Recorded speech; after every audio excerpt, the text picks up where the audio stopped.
as well. Reps has already picked himself up a blue armor snipe down, currently sitting on the white as we join on board with NRG. And Wow. they're the ones that pulled that ring information for us. And as you can see, the ping is instantly going down. They want to go over for that beacon building in between tree and thermal station. I don't know if they're going to get it. If Solifide is on top of things, they are going to realize where this zone is going to pull. And that's going to be 2 thermal station zones. And you have to love that if you're a Solifide fan. NRG is not that far from their rotation too. So we're going to see something very similar that we saw in game number 1. I'm curious to see if Team Deltouche is going to be able to hit an early tree rotation, because that's one of the things that they were lacking in game number 1, that Team Timmy took their position and then Sentinels gate kept Team Timmy. But that was a lot of kills that could have went in their way. Yeah, this time around, in game number 1, when we had that first circle over at Thermal, Team Daltouche was challenged here on the 50-50 over at Dome. This time, not so much, and so they do have some priority to try and get there, but they need to start moving now. This is typically the time where teams start making their rotate, and so being in the southeast zone, you still have a good amount of ground to cover, but it looks like they're going to take their time. They're just going to continue to loot through. Yeah, the clock usually at 1:30 is when you want to dip out of there, and that's exactly the time right now. So I would love to see them start making their plays as we have a nice little total kills, average damage ticker over towards the side, and some pretty decent armors in the middle there, a blue and a purple. Plus you're going to have that Volt and a Mastiff there too. So now looks like they are taking their sweet time, Jamerson, and is it going to be Flatline, or is it going to be Spitfire throughout all of this? Deltouche late with the scan, and now they realize where the zone's going to go, and they wish they hit that scan immediately. Cooler, though, once again in this 50-50 down at Lava City as TSM are trying to rotate through Harvester. This is typically where they end up getting kind of bottlenecked a lot of the times on the rotation. Right here through Harvester, getting caught out now. Imperial Hell is forced to pop that Phoenix kit, but he will be able to safely get that off, and Snipe Down will start to heal up his blue Evo. He's electing to use the battery instead of selling throughout all of this for now, but as Hal tries to hand over that Ultic cell and opens the door, he takes damage once again. So TSM's economy getting absolutely punished here. Really, they're not getting much for it. They're not getting any positioning. They haven't found an opening on a fight yet, as it looks like Team Fresh is in a fight up against NRG. They've already gotten 2 knocks. This is huge. That rotation from NRG just wasn't fast enough. Team Frex beat him to it, but Clarify is taking a ton of damage over towards the side. Not quite sure if that's actually Solifide or not, which could be laying down some fire across the map. Now we see what's going on with ZIN, and that is gentrifying over there. If we could see what's going on with that fight, the knock onto Sweet is a pretty big fight, because that's where the zone is going to be pulling. Gentrifying actually pulls off 2 and then 3. That's all of NRG out, but you still have Clarify and his squad with Team Frex over towards the side. So ZIN very far from where they have to go, and this is going to be just absolutely brutal. And now we see which team was putting pressure onto TSM. It's Seamus. It's such a difficult, oh, nice shots there from Sunny with the Volt, but this is such a tough spot for TSM to be in, because your main player, Hal, only has a white armor throughout all this, and you're going 2 purples against a blue, and Hill's going to join the fight throughout all of this. This is a third party flying in. Hal does a nice job staying alive as long as possible, but Sunny's going to go down, and that is going to be, I believe, Team Rice Krispies coming in with the scoop. Yeah, that's a big scoop at that. The snap, crackle, and pop there, as Hambino is the only survivor for Seamus, and there's only 1 left on TSM, I believe, as well. Snipe Down does get finished off. Imperial Hell is thirsted all up to Reps to try and rat this one out, but Naughty, actually another third party coming in, is able to finish that one off, or unless maybe he ran off to the east. That was the position that ZIN were in. Oh boy, this fight still taking a long time as Noko and company facing off against Cooler. This is the fight that just never ends, as Cooler really want to dominate this spot. I mean, already Rockstar have given this up. Typically that's where the 50-50 takes place. ZIN now moving in to try and punish Rice Krispies, the tail end of this 4th party. We've got 2 purple armors. I don't know exactly what's on the other side. It's for the purple and the blue, so they have better information here, as back on board with that fight over at Cooler and the No Coco Puffs team. Got the first knock, Noko going down this time. But we're still on board over here at ZIN, as they're just poking and prodding, trying to find an opening here. But great control over the space so far. Looks like Zach has some other ideas in mind. They don't want to deal with this any longer, and so they're just gonna back away from this one. Yeah, I think they're worried about getting third-partied. As looks like Noko's team is going to be falling to Cooler here very shortly. This is a 3-on-1 situation that I just don't know if Lyric's going to be able to get himself out of this. And Cooler's not going to back down, Jamerson. We know that Cooler is a team that is down to 50-50 throughout all of this, and they're going to continue to land over towards the Lava City area. They did it against Team Rockstar for a majority of our Pro Day on Series E in Season number 1, and there it is. Lyric ratting it out over towards the bottom. Going to try to hit syringes as long as possible and then recover his teammates, but I'm not sure if Cooler's going to allow that. Ooh, Team Rockstar rolling through Team Liquid, who was our second place team with 21 points. So they are out. And so our first and second place position squads really not putting up much in the way of points for game number 3. That's going to allow the rest of the lobby to start catching up. So Solo Fide, you're looking at who else did we have in the top 4? Team Sentinels, CLG, Team Timmy, all happy to see that turn of events now as we join on board with Team Daltusha. As it looks like they were able to make the rotate here, not in the priority position for center zone, but definitely in a spot where they can play for KP. They do have a Watson team in front of them there. As you can see, the door is being held right now. Daltush just trying to a little knock, try and see if we can get the door open and try and grief that door, but it will not happen for them, as we do have Sung and Zendim dropping down their armors just in case the EMPs come out. Daltush, oh, he takes a full charge rifle shot there and is forced the battery up.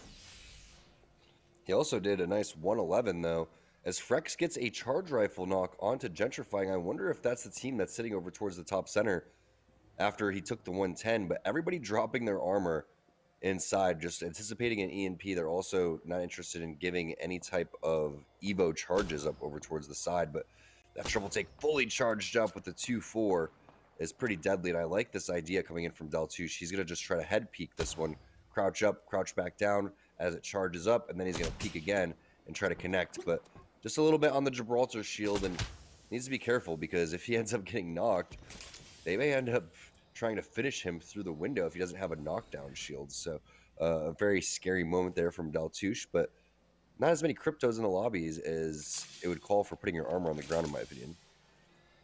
Yeah, I think just for the simple fact that there's a Watson kind of indicates that there might be, the EMP laying in wait. They might have seen the drone. I don't know exactly what's on the other side. It's hard to tell with the outlines to know exactly what team is there.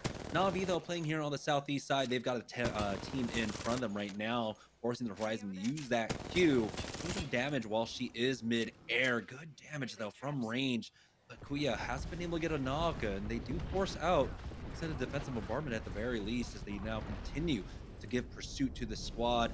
Max Strafe on that crypto will pop that EMP as they try to make their way into this building, but it looks like whatever that squad was almost got out. Never mind. Timmy will go down to Nesh as Hawkes falls to Team Sentinels here. And so Na'Vi not able to pick up all the kills, but we're happy to get a pretty dangerous squad out of the way at the very least. It just makes sense that Sentinels is going to be in the same exact spot as Bronzy's trying to rat it out through all of this. Gets caught over towards the side. But think about it. Sentinels lands over towards Sorting Factory. Where are they going to go? They're going to go exactly where they went last game, which is that tree rotation over towards High Tree as the portal play is coming through for Kuya. That door was open just temporarily, but this is a scary moment for Kuya because without any assistance, you got to be careful. And now they're going to go and try to kick the door as the Gibraltar pushes in with the shield. That's going to be Nesh. He ends up taking some health damage, so he's going to come back. Kuya's coming back as well. We've seen this with Na'Vi. Strafe sits in the back, kind of supports on the crypto after the EMPs get popped. But that is a healthy Sentinel squad. They already reset, and you have to be kind of aware of how you're going to rotate here. You can either fight them and risk getting third-partied, or you could just risk losing the team fight immediately, or you could go around. And I think that's exactly what Navi's thinking. His Team Razor is not that far away from them, over towards this platform in between Sorting and the tree. And you were talking about just how strong of an anchor a player like Strafe can be. He used to be one of the entries, right? When he was playing with GSD, playing on that Pathfinder, on how aggressive he used to be. But now he's had to make that swap, going over to a support character. In that last game, in game number 2, we saw he had about 2.2k damage before they ultimately went down. And so he does ultimately pull his weight. And even though he's playing on this crypto, he's finding moments to try and get in. But this time around, he gets taken out. That's going to be Hambino. The fast res will be used with that bubble as they try to challenge. Now, defensive bombardment has already been used as well. Be enough time for heal throughout all this. Oh boy, Max Strafe goes down the re-knock on that defensive bombardment, and this time around they don't have a bubble. Luckily for them, though, it looks like quite possibly a third party is slowing things down. Seamus is now getting called out. Oh, here's Team Razor. Hakulo with the double Mastiff gets the thirst as well, as Zeratrick will finish off Sunny Hero. So Na'Vi are so lucky this third party came in when it did. Razor flying through with massive damage. Saw Hacklow, I believe it was with the Mastiff. You're right, though. Na'Vi with a little get out of jail free card. It was a great defensive bombardment from Hambino. He timed it to go in unison with the bubble disappearing on Na'Vi's side. He hit all 3 players with it, re-knocked Max. And now Team Razor sees the bubbles being used, which means most likely this team is going to be a little bit in shambles. Counter bubble comes through, so they have a little bit of area to work with. Zeratricky trying to do some infiltration damage, and he does. He gets the knock right there. And I think that's the second or third time Na'Vi's been down in just a matter of seconds. We'll see if they can recover, but Team Razor is healthy and on the prowl here. And also Sentinels waiting in the wings, so this is a difficult situation to be in for Na'Vi.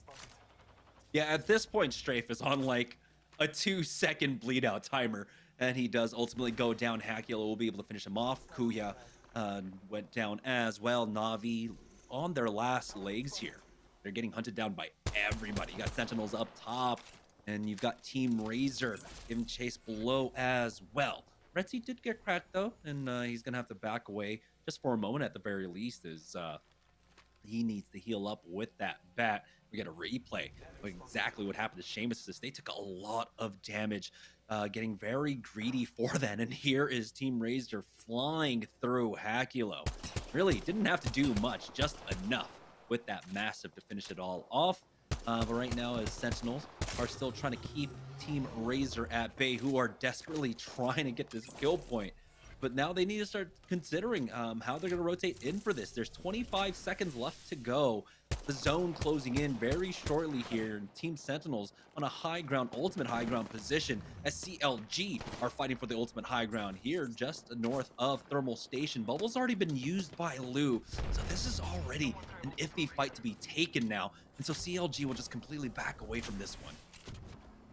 Looks like someone's coming around the corner, though, throughout that team fight too. So now ZIN, we see what's happening from their point of view, but it was Yuki on the side, and they're going to be able to get multiple knocks. Madness is going to go down to Flashpoint, and there's multiple teams in the vicinity. Baxlon, last player alive, gonna have to dip out of there, but the EMP is going to connect, and also shots across the map are going to connect. 2 of those points going on over to Flashpoint, rightfully so. They were in a pretty decent position. Also Kubsky with some great drone work.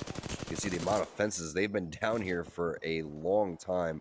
Both those teams fighting on the high ground. You also have another team behind them over towards that top tree rotation. Another team looks like they're holding in the bottom of the train cart too.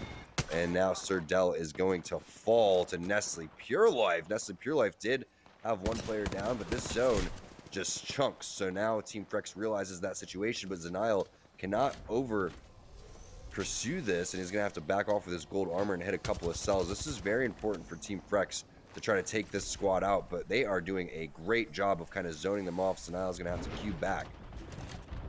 Ooh, all throughout that's a bombardment as well, and so he narrowly misses, dodges out on all of that, has the barrels to back up from, as Team Daltouche now are trying to make a push onto Flashpoint. Here comes the beast of the hunt for Daltouche, as he does pop that down. Barrel has been used though, blocking his line of sight, and a lot of this damage, but Sung does enough, takes out Panders with that Mastiff. Daltouche, he still needs to hold the line now as Sung and Zednip pop their batteries, and they do just in time. Rambo is the only one to trade away now, but he will ultimately fall, and Team Daltouche find the right timing there. Only lose out on 1. They'll have the armor swaps to work with for the reset, as Zednip goes for the res onto Daltouche.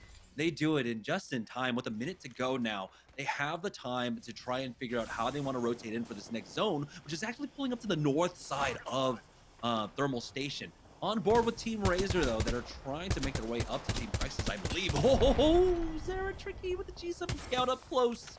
Gets that knock and the instant thirst onto Frex. Team Frex completely abandoning that position now. And it's all Team Razor to play here on the north side.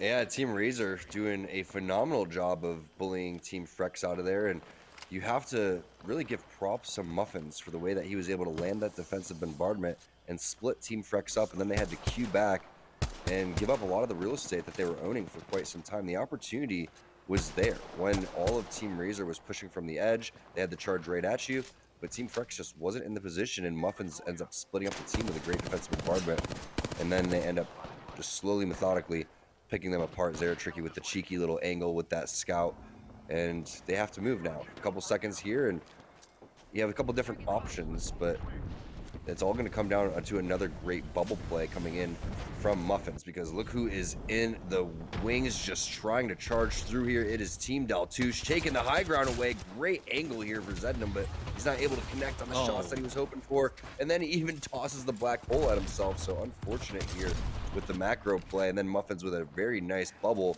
and Zednum falls down throughout all this. They are split. Daltouche has no idea that his teammates fell, and they are going to eat the zone here. Song is going to fall. Zednum is going to fall as well.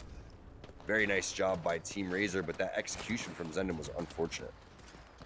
Well, there was an option, almost an option for ZIN to come in for the third party, but ultimately it's Team Rice Krispies playing here on the low ground.